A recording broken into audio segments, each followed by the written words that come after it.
Cuando hablamos del primer siglo entendemos que hubieron diferentes sectas. Llamamos sectas porque son sectores dentro de esa fe, de ese conocimiento. Teníamos, como ya platicamos la semana pasada, los esenios y los saduceos y los fariseos y los sicarios y los galileos. Y entre estas sectas había una llamada los nazarenos. Lo que hace diferente a esta secta es de que es una combinación de todas en sí. Toma un poco de cada una de ellas y forma una enseñanza holística o total, donde vamos a entender mucho mejor qué es el mensaje de la Torá, de los profetas, del Tanakh o del Antiguo Testamento. Ahora bien, estos nazarenos estaban influenciados en sí por una secta llamada los esenios. Y la otra secta que fueron influenciados también de gran manera fueron los fariseos. Los rollos del Mar Muerto, conocidos como el Corán, nos dicen mucho sobre la lengua y la cultura y costumbres y enseñanzas dogmáticas o doctrinales del primer siglo en Palestina. Es muy importante que nosotros, cuando estudiamos la Torá, entendamos que hay libros históricos y hay textos históricos que nos pueden ayudar a entender qué es lo que se pensaba en ese siglo, cuál es la sustancia, el conocimiento. Pues si no tenemos un trasfondo histórico, podemos perder la esencia de la enseñanza y al final opinar o filtrarlo a través de nuestro propio conocimiento. Tenemos que aclarar que nuestra cultura, de donde nosotros venimos, es una cultura griega del occidente. Es una cultura lógica y es lineal. En otras palabras, hay un pasado, un presente y un futuro. Y esa es la manera en que aprendemos teóricamente. El mundo del Oriente es totalmente lo opuesto. Es un mundo que no hay un tiempo lineal, sino circular.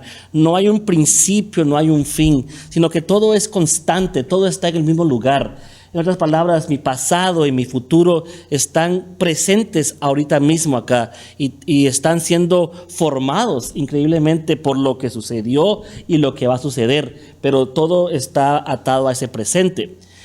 El mundo griego, occidental, todo es a través de síntomas, de comportamiento. El mundo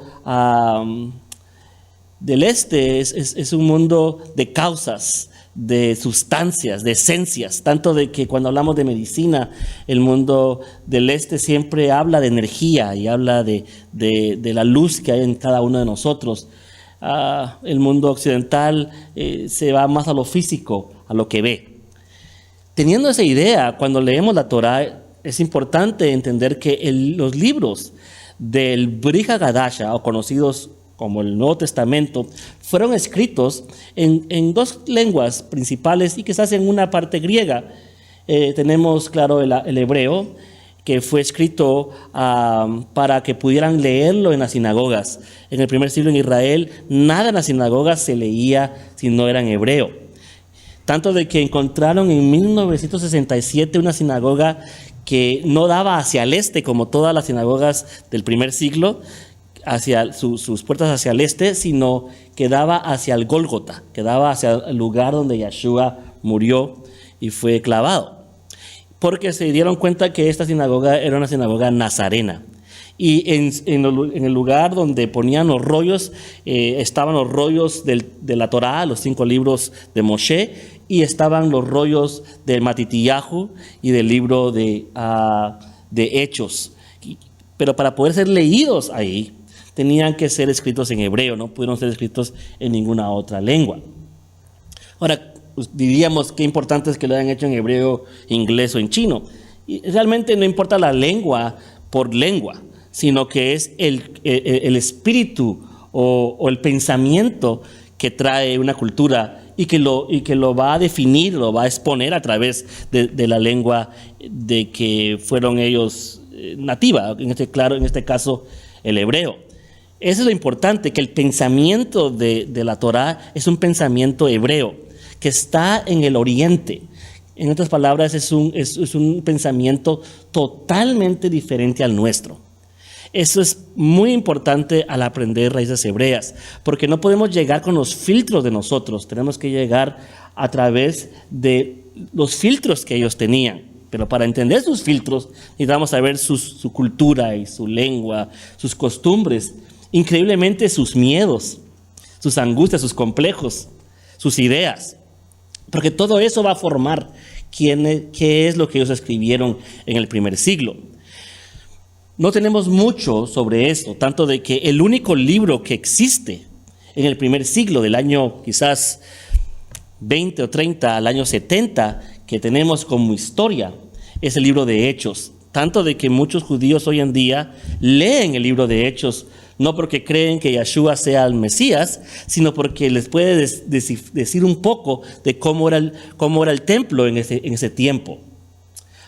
Bien, ahora tenemos que comenzar entonces a ver un poco las costumbres y esta cultura. Los otros documentos que existen se conocen como los Rollos del Mar Muerto, de una secta llamada los Esenios. Estos fueron escritos en arameo. Y nos dice mucho del pensamiento de la gente de ese tiempo, tanto que nos dice que esperaban a dos Mesías. Esperaban a un Mesías sufrido y esperaban a un Mesías triunfante. Esperaban dos Mesías, que en una forma los nazarenos forman y dicen que estos dos Mesías realmente son uno, y que vino en el primer siglo, y vino como el sufrido, como conocido en el hebreo como Ben Yosef, y vendrá una vez más como Ben David, como el libertador, como el Malek, como el rey. Pero lo que vimos ahí es que comenzó siendo una idea de dos Mesías.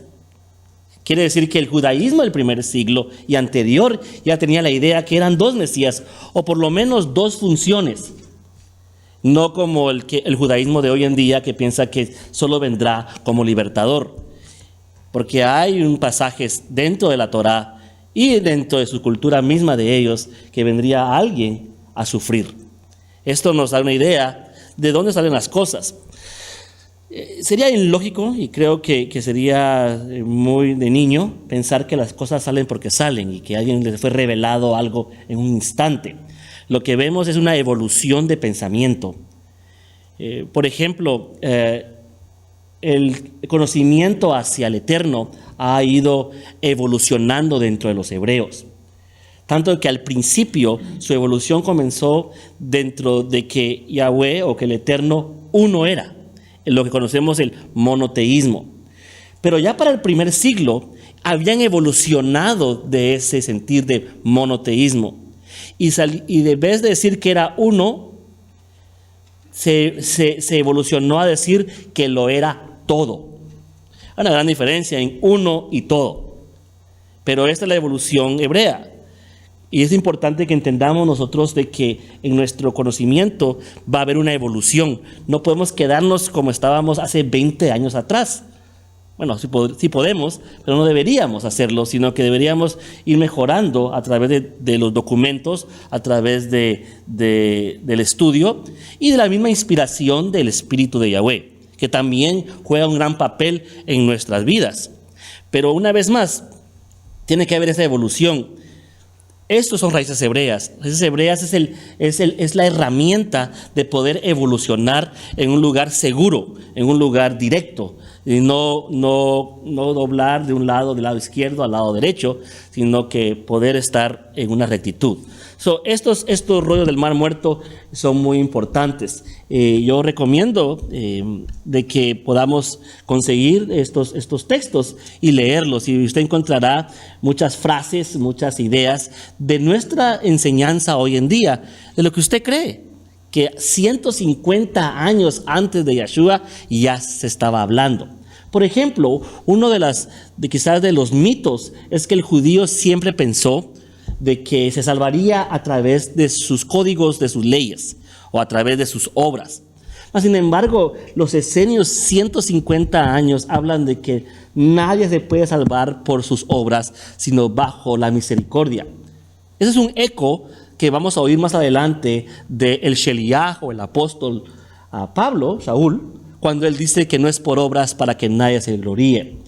Esta idea no la sacó él de la manga, no se la inventó o no fue una revelación totalmente nueva, sino que por su estudio que él tenía y la influencia que vamos a ver de los esenios y fariseos en los nazarenos, de que vemos cómo estas enseñanzas comienzan a tomar forma. Quizás es mejor decir o aclarar que los nazarenos tomaron toda la información y la codificaron. Quizás sea la mejor forma de decirlo. Nada de los nazarenos es nuevo.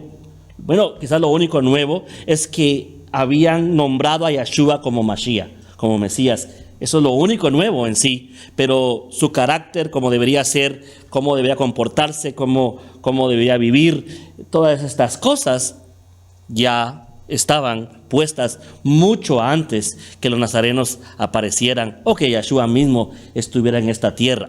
Bien, una vez más, los rollos del Mar Muerto nos dicen muchas sobre la lengua, cultura, costumbres, enseñanzas y dogmas o formas. Dogmas también le llamamos dentro del sistema doctrinas. ¿Okay?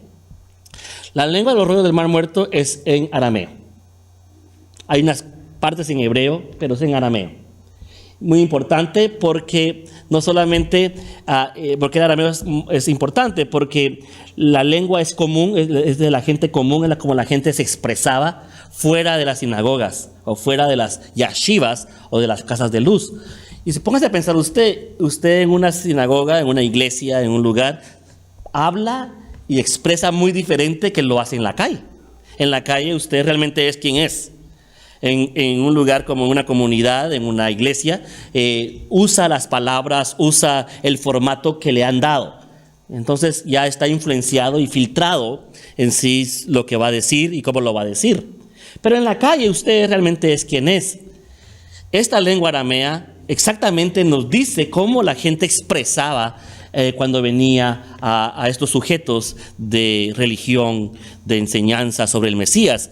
Era bastante crudo o esencia de lo que querían decir. Por ejemplo, a Yeshua no le decían Yeshua, le daban un título, y el título que se usa es la palabra Armaya, que significa mi amo Yahweh.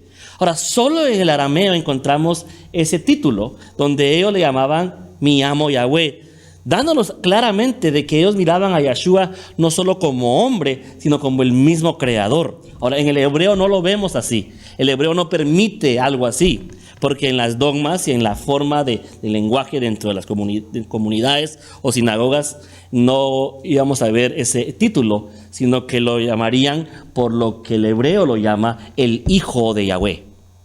Y otra vez, para nosotros el hijo de Yahweh puede ser ¿qué? Puede ser el hijo de, pero no quiere decir que él es Yahweh. Pero en el lenguaje arameo claramente nos dice que su nombre o su título era Armaya, que quiere decir mi amo Yahweh. En el mesianismo mucho hoy en día se pelea si Yahweh y Yeshua es la misma persona. Si nos vamos al texto arameo, que es donde la gente y los discípulos hablaban comúnmente, nos daríamos cuenta claramente de que no hay ningún problema, de que claramente ellos dicen, él es Yahweh. He aquí porque el lenguaje arameo es muy importante. Y más adelante en estas clases y en otras clases más de la yeshiva estaremos hablando más sobre esta lengua aramea y la importancia de esto. ¿Okay? Dijimos también de que a través de los rollos del Mar Muerto sabemos la existencia de dos Mesías, el sufrido y el rey. Algo más que sabemos de ellos es que usaban el agua como una forma de purificación. En el judaísmo de hoy en día hay dos formas de haber sumersión o conocido en el cristianismo como el bautismo. Hay muchas clases de bautismos. En el primer siglo, antes de Juan el Bautista, Yohanan, el que sumergía, las sumersiones eran por purificación. La enseñanza era que purificaban.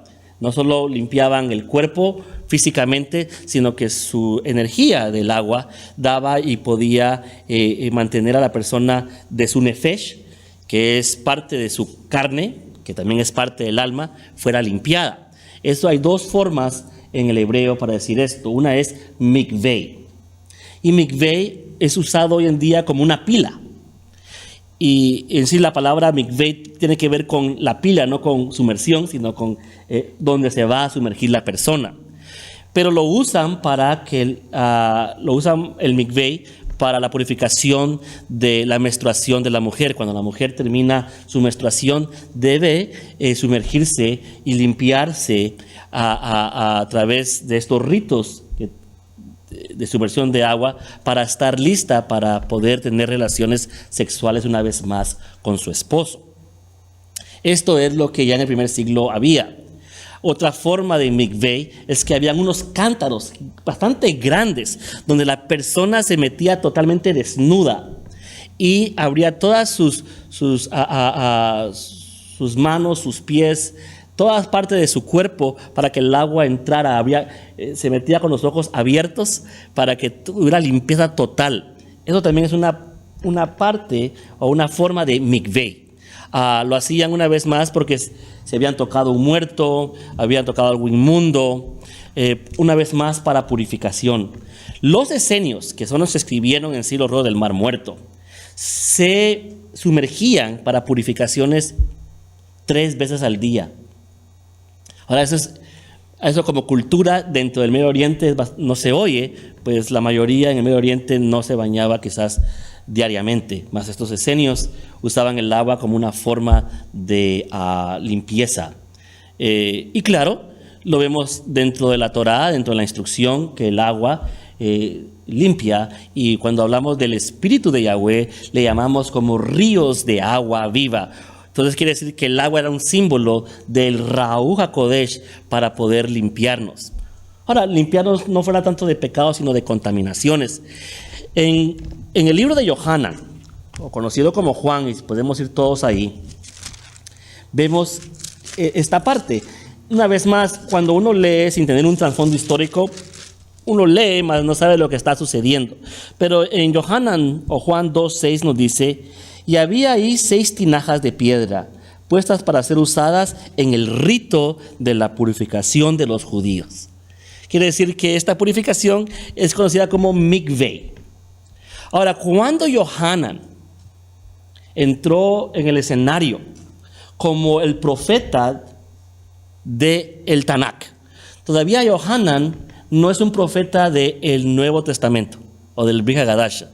Es una extensión todavía del último profeta de la Tanakh. Así lo miraba Israel, como Eliyahu, como Isayahu, como Jeremías, como todos ellos. No lo miraban como alguien nuevo que venía a enseñar algo diferente, sino que una vez más estaba él terminando la enseñanza de los nabís, de los profetas. Pero su enseñanza era un poquito más profunda, y él no enseñaba solamente la purificación de un mikveh, sino que él le llama o usa la otra forma de sumersión conocida como una tevilá. Y una tevilá es no solamente una sumersión para purificación, sino para transformación de muerte a vida, donde iba a haber una transformación de ignorancia a conocimiento, que era una transformación de lo viejo dejándolo y comenzando algo nuevo. Tanto que esa tevilá se le conoce como el bautismo en la cristiandad de arrepentimiento. Porque el arrepentimiento, que en el hebreo es teshuvá, es regresar, es de transformar el pasado que estaba muerto y darle vida.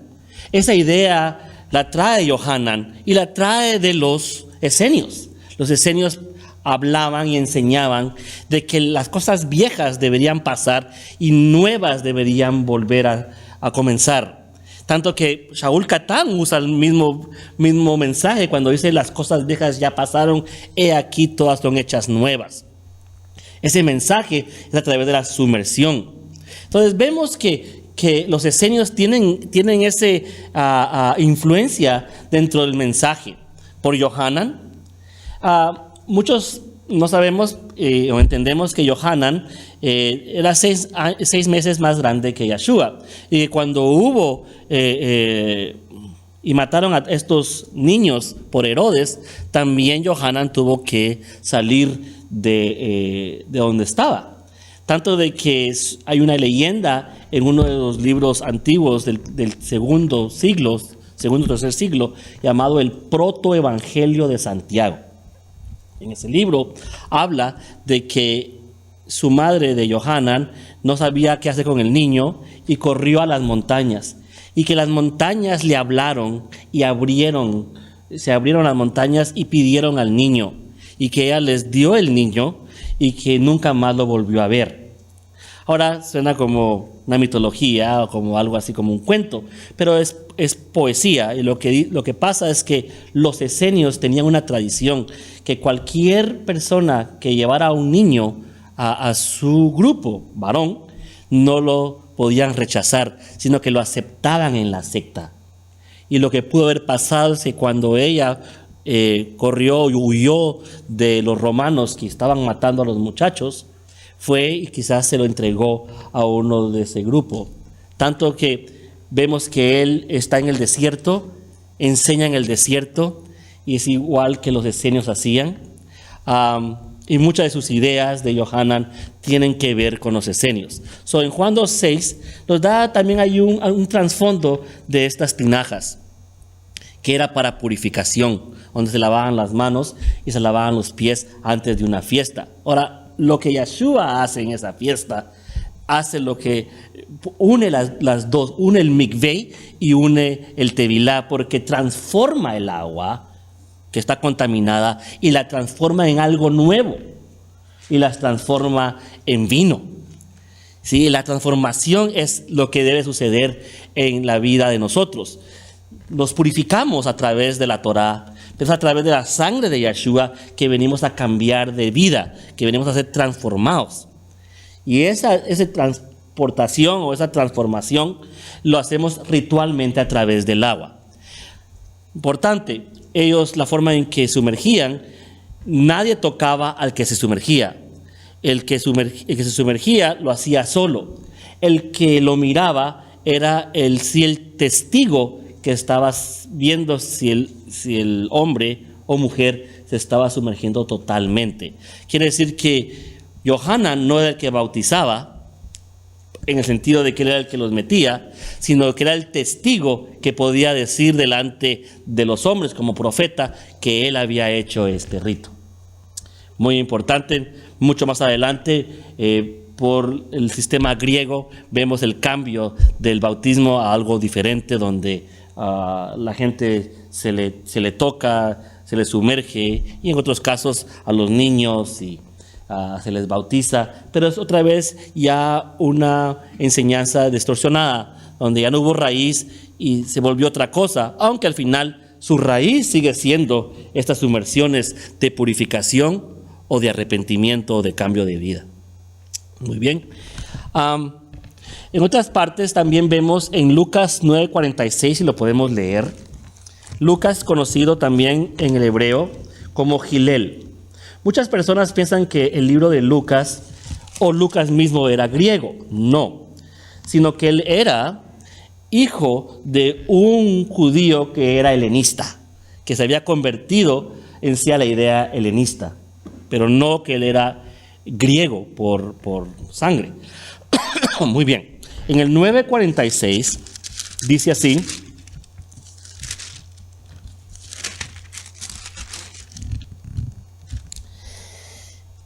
y se suscitó una discusión entre ellos sobre quién de ellos sería el mayor.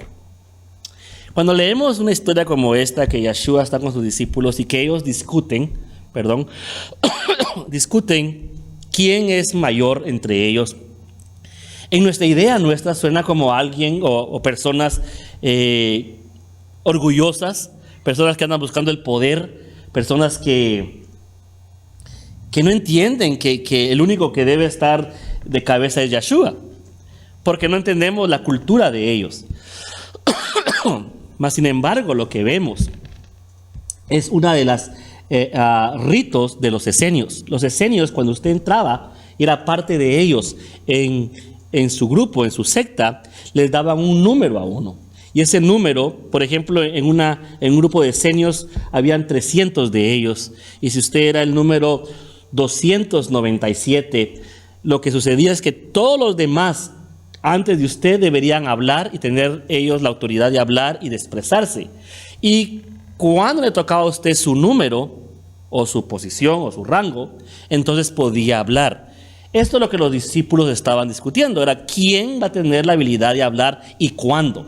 No era tanto por poder como hoy en día lo entendemos, de un trono o por querer acaparar o por querer controlar. Era simplemente quién tenía la palabra y cuándo. Pero no lo podemos ver. Este pasaje no lo podemos ver si no tenemos un trasfondo histórico. He aquí una vez más por qué las raíces hebreas es importante, porque eso es una herramienta de cómo interpretar lo que ya está. Raíces hebreas no dice de que lo que tenemos escrito está mal. No dice que nuestras traducciones, aunque algunas muy pobres, sean tan incorrectas que el mensaje no esté ahí. Toda Biblia que ha sido traducida del griego o del latín o la cual haya sido, puede ser usada y puede ser interpretada correctamente si tenemos las herramientas correctas. Claro, si usamos una más original o una del hebreo, va a ser mucho más fácil ver lo que queremos entender. Pero si tenemos las herramientas correctas, no importa qué lengua esté, podemos darla y darle el trasfondo legal y real en ella.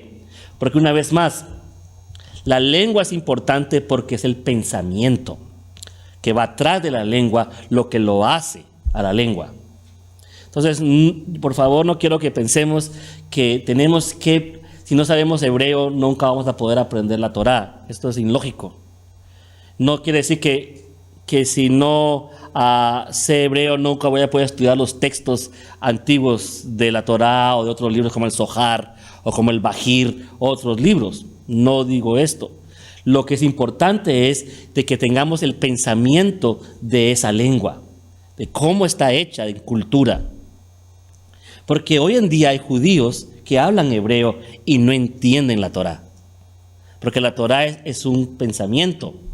Bueno, la Torá es un espíritu que da vida y que debe ser entendido a través de ese pensamiento que está metido en esa lengua. Entonces, es bueno en la lengua hebrea saber los términos, saber algunas palabras.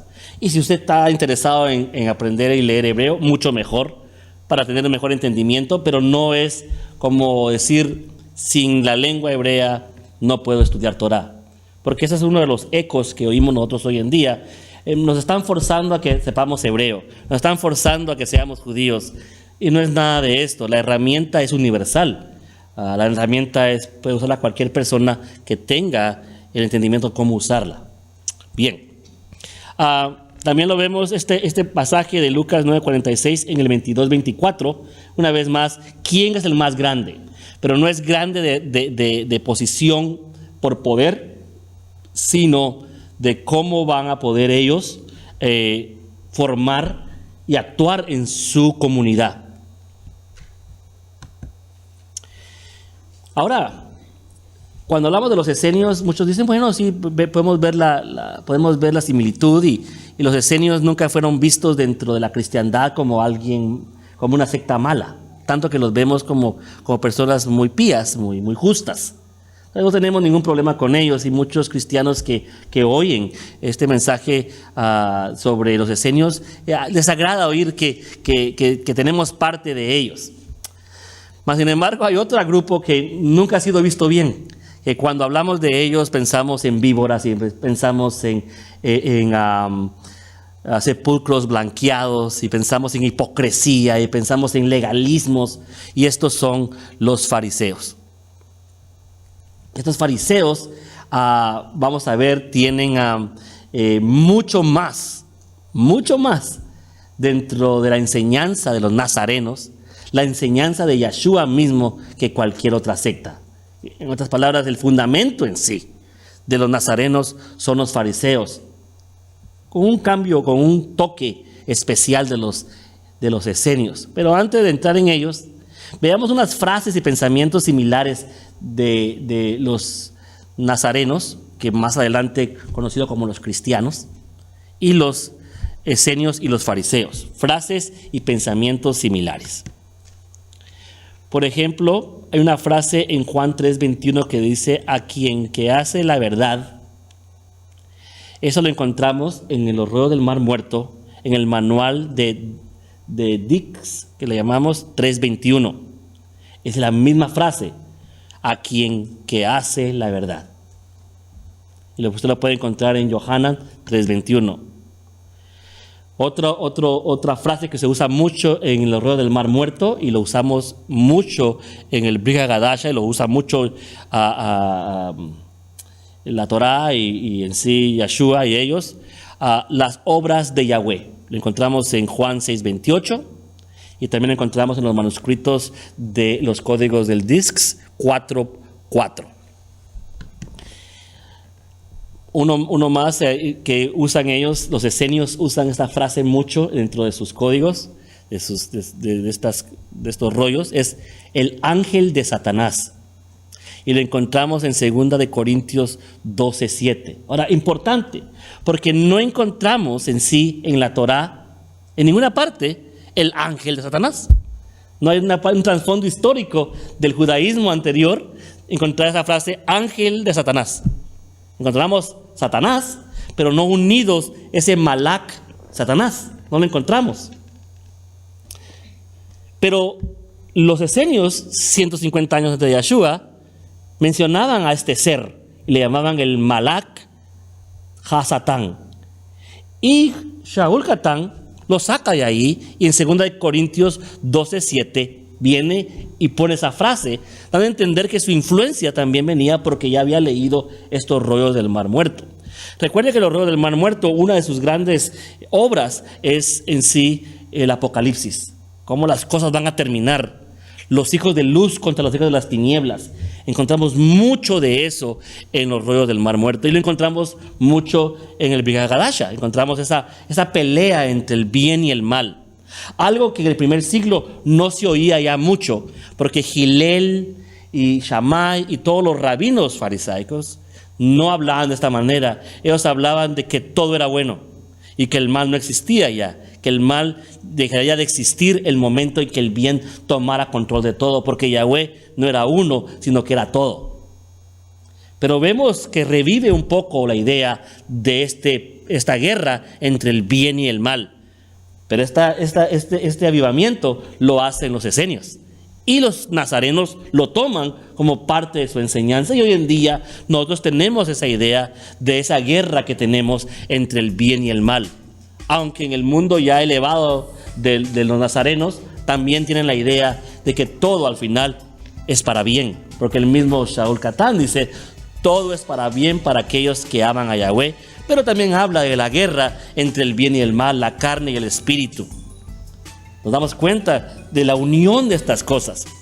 Un buen maestro, un buen rabino, una persona que enseña bien, se adapta al momento en que está y con quien está para explicar el concepto dependiendo del vaso que está oyéndolo. Y parece a veces como contradecirse, pero no se está contradiciendo, sino usando el nivel de cada persona. Y esto lo vemos en la Torá. La Torá parece contradecirse muchas veces, pero simplemente está dándole a un nivel más alto a alguien que alguien no puede entender, y que hay que bajárselo para que lo pueda entender. Pero al bajárselo lo degrada, como todo. Y al degradarlo, pues es un poquito peligroso, porque lo toman totalmente literal y puede de esta manera perderlo todo. ¿Okay? Siguiente.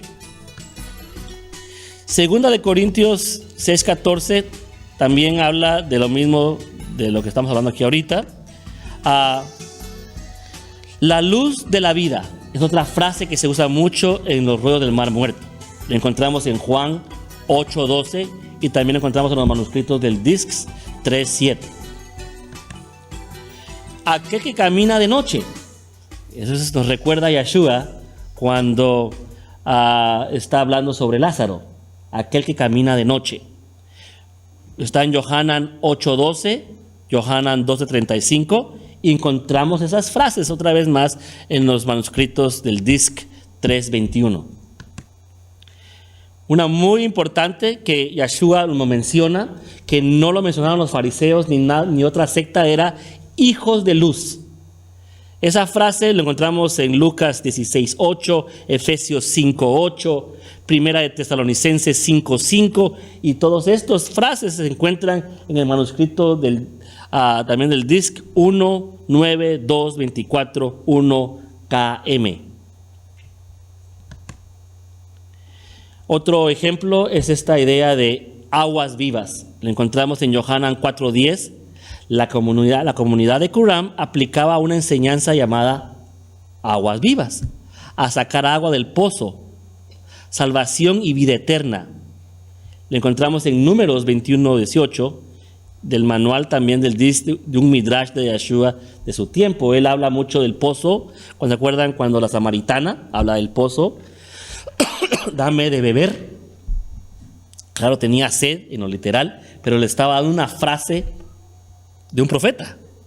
Y que los samaritanos, que eran en sí israelitas del norte, que habían regresado de la diáspora, que habían regresado a su tierra y que habían mantenido la circuncisión todavía ellos. Tanto de que, porque ellos se circuncidaban, los samaritanos les permitían estar en las sinagogas, aunque los judíos no querían nada con ellos. Y la razón que no quería con ellos es porque ellos habían traído también sus dioses con ellos. Adoraban a Yahweh y adoraban a otros poderosos también, los samaritanos. Que es una idea que vemos mucho hoy en día, que personas que adoran al Eterno, pero que todavía en sus bocas tienen deidades contrarias al Eterno, que todavía adoran sus dogmas y sus pensamientos y sus enseñanzas de sus culturas mucho más que a Yahweh, pero adoran a Yahweh también. Vemos esa idea. Bien. El término Raúk Kodesh, o el Espíritu Santo, no el Espíritu Santo, sino el Espíritu Santo.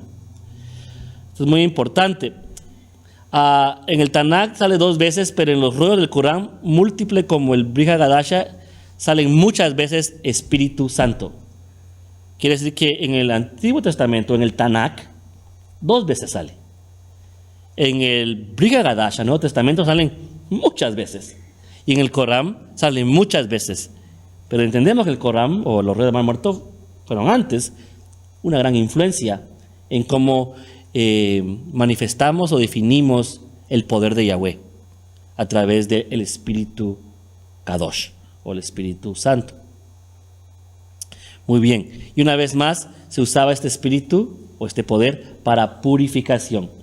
Y no dice la misma el Brit Hadasha con los Sheliach que el Espíritu nos llevará a toda verdad, que vendrá a consolarnos, que va a orar por nosotros, que nos va a mantener Kadosh, porque la palabra Kadosh significa apartado, santo, apartado.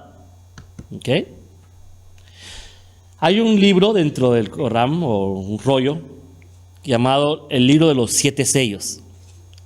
Da un eco ¿a quién? Al libro de Apocalipsis. Cuando dice Yohanan y se vio el rollo que tenía 7 sellos. Quizás estaba hablando de este libro. Muy importante entonces otra vez, ¿por qué es bueno ir a leer otros libros? No porque estamos diciendo que sean infalibles o que sean mejor que la Torá, pero muchas veces sin estos libros la Torá no la comprenderíamos como debería ser.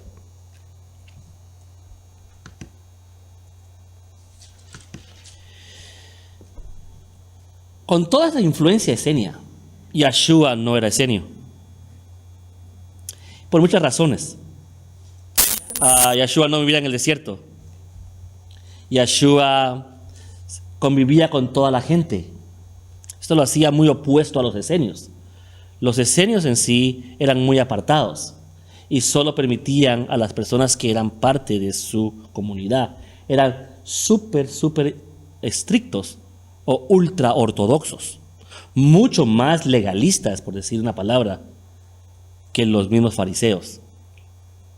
Lo que los hacen a ellos interesante es que como no sabemos mucho de ellos y eran bastante esotéricos, hablaban mucho de las cosas de arriba, hablaban de Malax, hablaban de mundos, hablaban de demonios, daba un sabor diferente, como espontáneo, pero todo lo hacían a través de un código. Yeshua no era así. Yeshua fue muy espontáneo en su forma de ser, tanto que él mismo dice: acusaron a Yohanan porque no comía y no bebía, y yo que como y veo también me acusan. Dando a entender, aunque yo no soy de la secta de los esenios, y a ustedes lo atacaban a él porque él era esenio, yo que no soy esenio, soy como ustedes, fariseo, me siguen atacando. Dando a entender que no estaban atacando tanto a la secta, sino atacando en sí a la persona. ¿Ok? Bien, pero sí hay muchas similitudes entre Yeshua y los esenios, una vez más porque los nazarenos iban a tomar parte de esto. Esto es muy importante, creo yo, para nosotros hoy en día, de no hacer asesión de persona, de oír a todas las personas y de todas las personas poder aprender mucho. Muchas personas a veces se sienten atacadas o se sienten que van a ser confundidas si alguien más les viene a hablar, o pueden dialogar con alguien más. Pero si la persona no está segura de sí mismo, entonces no está seguro ni lo que está creyendo, y cualquiera puede venir y puede cambiarlo. Mas, sin embargo, si sabe quién es él, entonces no tendrá ningún problema el oírlo todo. El mismo Shaul Catán dice: oídlo todo, retener lo bueno y desechar lo malo. Esa es una idea nazarena total. Y sabe que va a dar fuerza a los que estamos dentro de estas comunidades, el poder ser flexibles, el poder llevar a cabo el propósito de alcanzar a Israel. Bueno, Yeshua va al desierto para ser tentado. Esto, una vez más, es bastante esenio. Los esenios sabían que el desierto era el lugar para ser probados, por eso que vivían ellos ahí. Yeshua tiene 12 talmidim, 12 discípulos, que es el número que también los esenios usaban para sus rabinos. 12. 3 líderes, igual que los 3 sacerdotes de la comunidad de Corram. Corram tenía 3 sacerdotes dentro de su comunidad. También Yeshua tenía 3 líderes, que era Yohanan, Jacobo y Kefas. Pedro, Juan y Jacobo. Una vez más tomó ese mismo formato. Más adelante vemos que las comunidades hebreas están formadas por estos llamados paquiris, le llamamos, paquir, que son líderes. En una comunidad hebrea debe siempre haber 3 líderes. Uno que es el rango primero, que es el que da su primera opinión y es el que es más oído. En el tiempo de Yeshua, después de su muerte, debe ser Jacobo, su hermano. Después tenemos al segundo paquir, muy importante porque daba su opinión de o confirmar o a veces estar en contra de lo que el primero dijo. Si esto sucedía, si el primero y el segundo estaban contradiciéndose, entonces estaba el tercero. En este caso el segundo era Kefas. Kefas vino a ser el segundo de los paquires de los nazarenos. Por lo que vemos en el libro de Hechos capítulo 15 y 21 que Kefas habla, pero que Jacob comienza hablando primero. Y Kefas tiene también poder y él habla también y dice, y vemos cómo ellos concuerdan. Como concuerdan, no vemos oír hablar al tercero. Si no hubieran concordado ellos en ese momento, entonces el tercero hubiera venido a tener que hablar. El tercero era el que daba la votación con quién estaba, y de esa manera pues rompía el empate. Este es Yohanan, Juan. Por eso es que cuando hablamos de redes hebreas y hablamos de cómo fue escrito y su secuencia, muy importante en el Nuevo Testamento. La secuencia es importantísima. Usted puede decir, bueno, podemos poner todos los libros como sea, y al final no va a cambiar el contexto de las cosas. Pero como la secuencia le da un formato de estos líderes. Por ejemplo, en En la comunidad del este, donde Kefas fue a dejar muchos de sus escritos en arameo, allá en Turquía, es donde Kefas fue mucho tiempo, y dejó sus rollos de estos rollos en arameo. La forma que estaban puestos era Matitiyahu, claro.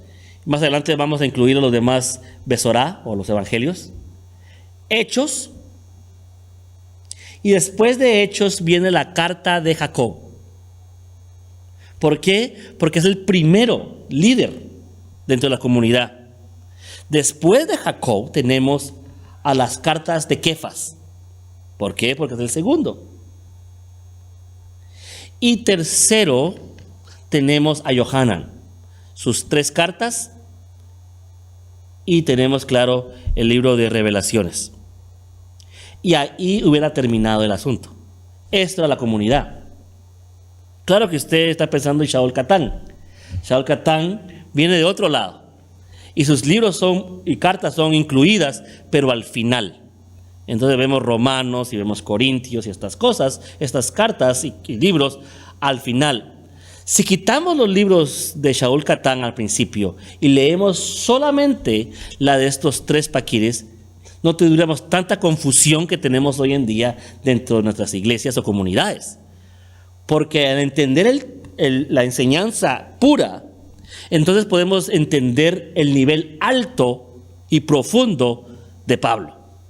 Shaul Catán, su lenguaje, su enseñanza es estupenda, es altísima, y debe ser entendida a través de estos 3 paquiris.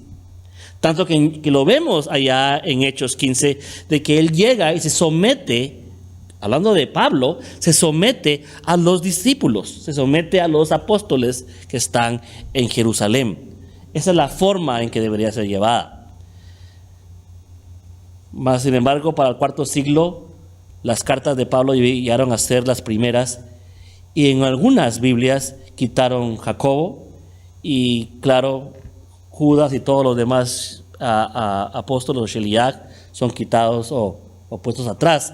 Y cuando se leen, la influencia de Shaul Catán en nuestros filtros, ya no podemos ver entonces lo original de esta enseñanza. A veces Hebrea nos enseña que tomemos los libros de esta manera y veamos la diferencia. En Mateo 10, 9 al 11, lo vamos a leer aquí en Matitiyahu. Matitiyahu 10, 9, dice: no os proveáis de oro, ni de plata, ni de cobre para llevar en vuestros cintos, ni alforja para el camino, ni siquiera 2 túnicas, ni sandalias, ni bordón, porque el obrero es digno de su sostén. Esto es bastante, una vez más, parecido a lo que los esenios enseñaban. En Josefus, en las guerras de los judíos, 2, 8 al 4, habla mucho sobre este pasaje. Yeshua está contra los juramentos, algo que los fariseos no estaban. Los fariseos decían que podías jurar si era cierto. Yeshua dice no, que nadie jure. Ahora la Torá nos dice que podemos jurar, pero Yeshua nos está diciendo de que todos somos falsos y todos somos engañadores y que no deberíamos jurar, es decir, porque no estamos capacitados para jurar. Le dio un entendimiento más fuerte a este pasaje. Pero no lo toma, no es de él solamente. Los esenios también estaban en contra de cualquier juramento. Otro que estaba en contra de Yeshua, de los fariseos o de otras sectas, pero que concordaba con los esenios, era sobre el divorcio. Ahora, quiero aclarar algo acá. En el capítulo 10 de Matitiyahu, cuando hablamos la palabra divorcio, no estamos hablando del estilo legal del divorcio. Yeshua, ni los discípulos, ni los antiguos estaban en contra de un divorcio legal. Lo que estaban en contra era de lo que se llama repudiar. En otras palabras, nadie podía dejar a su esposa si tenía ya a alguien más esperándolo y se quería divorciar porque tenía a alguien más. Esto se llama en el hebreo repudiar y era contra la enseñanza de los esenios, y Yeshua toma ese lugar, toma esa posición que no podemos repudiar a nuestras esposas. Porque en el primer siglo podía usted dejar a su esposa porque estaba ya fea, porque no cocinaba bien, porque no limpiaba algo. Tenían la habilidad de dar una carta de divorcio. Pero esta carta de divorcio, una vez más, Yeshua estaba en contra, no en tanto en lo legal, porque a veces es necesario que personas se divorcien y puedan vivir mejor. Esto no es lo que la Torá está diciendo o lo que Yeshua está diciendo, sino que es la posición de los esenios de no poder repudiar a alguien, de no menospreciar a alguien por tu propio beneficio. Esa es la enseñanza. Y claro, el mensaje de los esenios está en Génesis 1:27, ¿verdad? Lo que une Yahweh no lo separa el hombre. Eso no viene de los cristianos, viene de los esenios, de la unificación de las cosas. Lo que Yahweh ha unido no lo separa el hombre.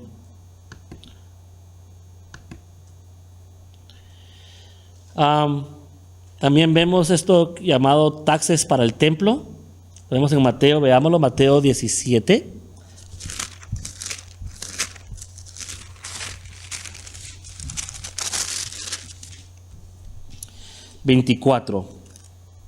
Cuando llegaron a Capernaum, se acercaron a Pedro los que cobraban impuestos de los dracmas y dijeron: ¿no paga vuestro maestro a las 2 dracmas?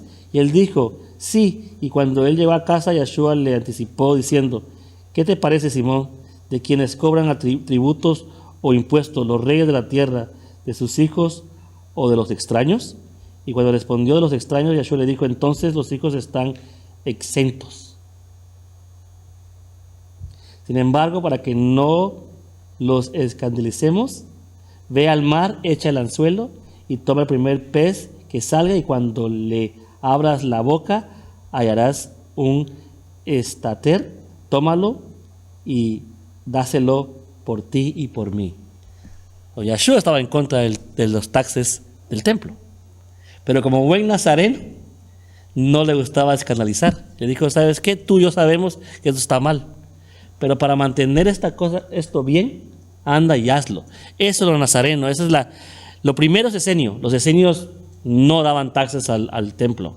Por eso es que vivían fuera de Jerusalén. Ahora, ¿qué importante es eso? Tiene que entender usted el trasfondo del primer siglo. En el primer siglo Roma tenía diferentes tierras que ellos usaban para taxes. Y ponían a personas como Pilato y Herodes para colectar los taxes. Estas personas se hacían millonarias con la gente y les saqueaban todo. Pero habían partes en Israel que Roma no tenía poder de pedir taxes. Increíble, ¿no? De que había partes en Israel. Uno de esos lugares era Galilea. Galilea, los romanos no pedían taxes ahí, no podía Pilato ir ahí a pedir taxes. Que hace a Galilea uno de los lugares más ricos de Israel. Y la mayoría de nuestros discípulos, los discípulos de Yeshua, los talmidim, son de Galilea. Que nos da quizás una foto, una vez más, de que no eran cualquier clase de persona. Eran personas quizás con un estatus de dinero un poquito alto. Aquí vemos lo nazareno y lo esenio. Vemos que él dice: no deberíamos darlo, pero porque entendemos que no se trata de dinero, no se trata de estas cosas, anda y dáselo. Yo quiero que se dé cuenta usted esa habilidad de Yeshua. Esto es lo que lo hace a él sobrepasar de cualquier otra persona. Otra similitud de los esenios y Yeshua es el banquete mesiánico que conocemos en la Pesaj. Y el Mesías tomará del pan. Esta frase está en las guerras de los judíos de Josefus 2:8-5 y en el manual de disciplina 6:3-6 de los ríos del Mar Muerto. Dice ahí que el Mesías tomará del pan. Y vemos que Yeshua constituye una cena dentro de la Pesaj para hacer este rito. Y él toma el pan y dice, este pan es símbolo o es mi cuerpo que es quebrantado por vosotros. Este rito es en sí esenio. Tanto que vemos que cuando Yeshua necesita a alguien que le prepare la fiesta, busca a una persona esenia. ¿Cómo sabemos eso? Porque le pide a sus discípulos que busquen a una persona que tenga un cántaro en su cabeza. Y solo los esenios usaban los cántaros en la cabeza porque los fariseos decían que era pecado, que era contra la ley oral, que un hombre se pusiera nada en la cabeza. Entonces ellos, para llevar la contraria, entraban a Jerusalén todos con sus cántaros. Entonces Yeshua dice, cuando encuentren uno de ellos, pregúntenle, porque él le va a preparar la cena. ¿Por qué? Porque si algo tenían los esenios, eran que eran totalmente rectos y sabían los códigos éticos y morales y de liturgias de cómo hacer una Pesaj. Cuando Yeshua llega, entonces establece su banquete, su cena. Nosotros los nazarenos celebramos la Pesaj y en la Pesaj celebramos su cena. Bueno, hasta ahora hemos visto bastante las influencias de los esenios dentro de la comunidad nazarena. Y lo vemos, la influencia en nuestro mismo Mesías, Yeshua. Los esenios eran bastante estrictos en sus Shabbats. Y lo podemos ver en Mateo 12:11. Matitiyahu 12:11. Y les dijo, ¿qué hombre habrá de vosotros que tenga una sola oveja? Si ésta se la cae en un hoyo en día de reposo, ¿no la echa mano y la saca? Y saben, suena como aquí que están los fariseos, pero los que eran más estrictos que los fariseos eran los esenios. Y Yeshua aquí está un poquito contrario a ellos. Y dice, no, el Shabbat es mucho más flexible que eso. Es hacer el bien, es vivir el bien, es compartir el bien. Dentro de la comunidad nazarena, hemos platicado que Jacobo era en sí el líder después que Yeshua murió, pues Jacobo es el medio hermano de Yeshua. En los nazarenos los rangos van por familia. Como era una familia al principio de reyes, de David, de la línea de David, debía mantenerse entonces la sangre de esta línea. Entonces cuando Yeshua murió, lógicamente el que quedó en su lugar fue Jacobo. A él le llamaban Jacobo el Justo, de la comunidad de Corram. Él era un esenio, de influencia muy esenia. El título justo o de maestro era dado a los maestros entre los esenios. Y lo vemos en Santiago o en Jacobo 5:12. Los esenios también le llamaban a esta persona, a este líder le llamaban osim o hacedores, que lo vemos también en Jacobo 2:21 al 27, cuando él habla de hacedores. Bueno, leámoslo para que tengamos una idea de estos términos que él usa. Quiere decir que la carta de Jacobo tiene muchos términos esenios. Jacobo 2:21. ¿No fue justificado por las obras Abraham nuestro padre cuando ofreció a Isaac su hijo sobre el altar?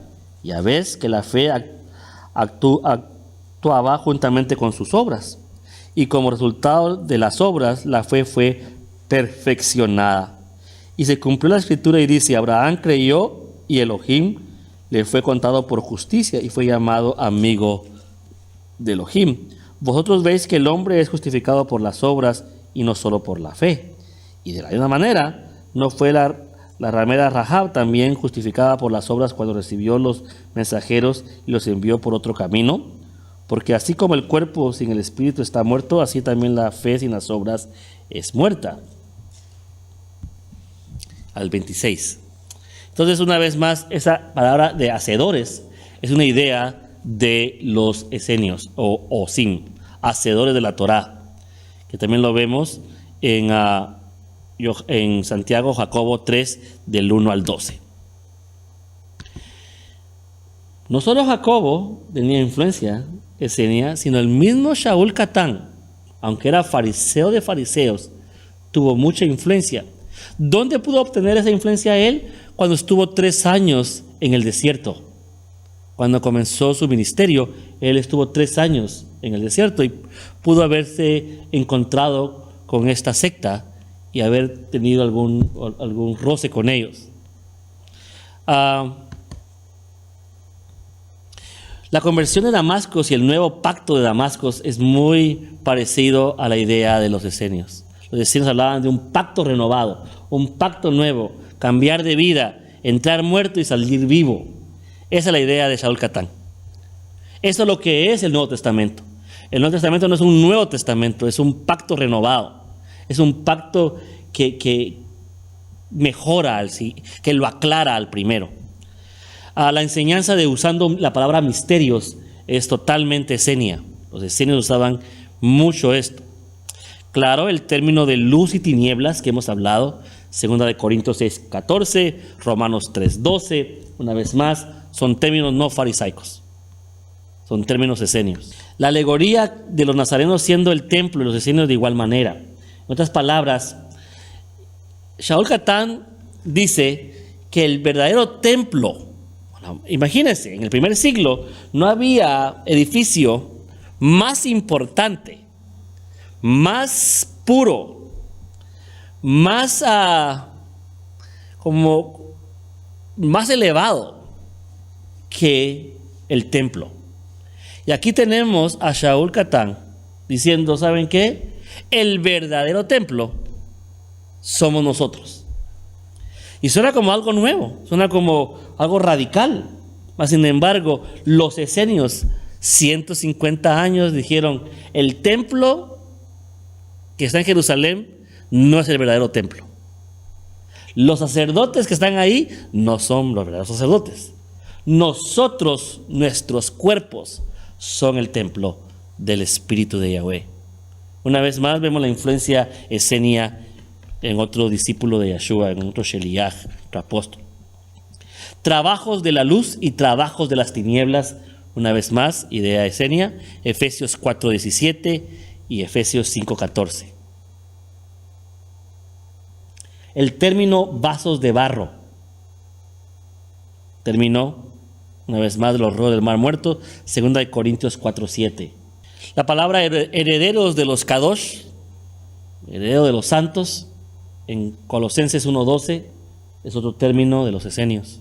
Vamos a continuar y más adelante hablaremos de la influencia farisaica dentro de los nazarenos, pero también tenemos que hablar un poco de la influencia grecorromana dentro de la cultura del primer siglo en Israel.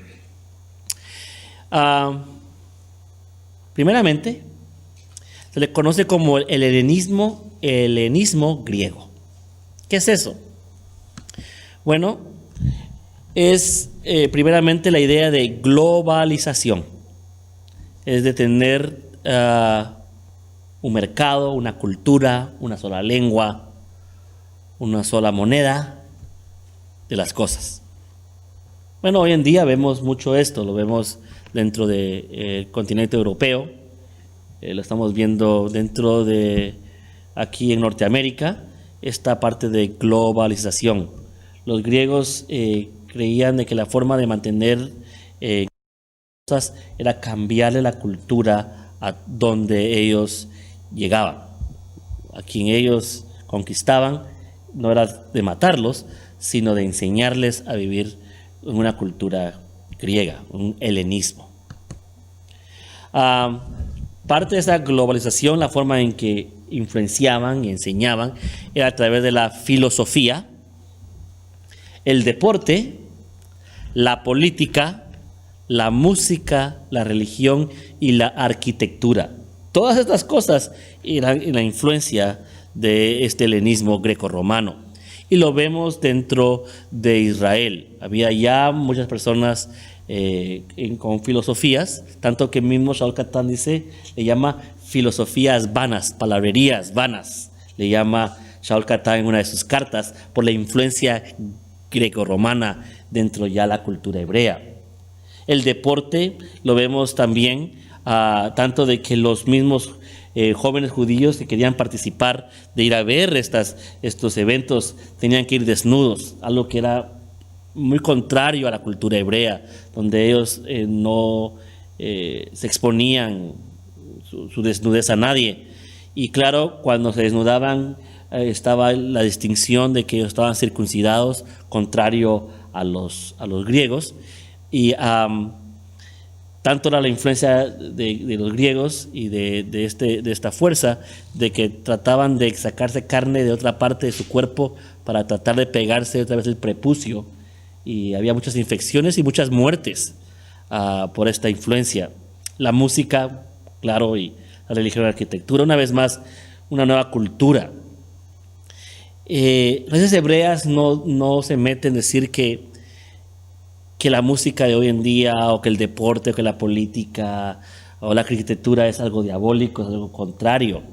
Lo que sí en las raíces hebreas habla es que para entender la Torá y su enseñanza, no podemos usar estos filtros, porque va a perjudicar en sí lo genuino del texto.